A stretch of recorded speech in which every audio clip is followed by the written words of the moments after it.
এটা হচ্ছে আমাদের কচুবেড়িয়া পিলগ্রিমস পাথওয়ে। এখান থেকে শুরু যাবে একদম লম্বা ওই শেষ যে রেলিংটা আছে সেই রেলিং অবধি, তারপরে দুদিকে দুটো বাইফার্কেশন হবে।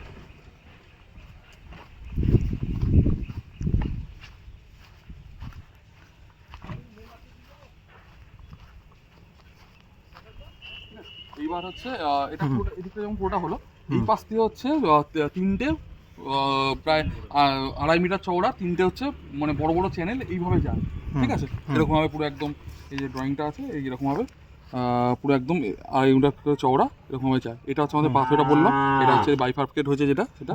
আর এইভাবে গিয়ে এখানে একটা ওটা একটা মানে বাফার একটা টাইপের একটা জায়গা হয়, এই প্ল্যাটফর্ম পুরোটা কি আমাদের এই সোলিং এরিয়া হয়? হ্যাঁ, পুরোটা ডবল সোলিং হয়, মানে নিচে যেমন আপনার ইয়ে দিয়ে স্যান্ড দিয়ে পুরো ডবল সোলিং হয়, এবং পুরোটা হচ্ছে আপনার ব্যারিকেডিং হয়, এগুলো পুরোটা ব্যারিকেডিং হয়। আচ্ছা আচ্ছা, ঠিক আছে, এগুলো পুরোটা ব্যারিকেডিং হয়। এই পাশেরগুলো এই ব্যারিকেডিংগুলো তো মানে ইয়ে না, এটা তো ইয়ে এখানটা পুরো ব্যারিকেডিং হয়।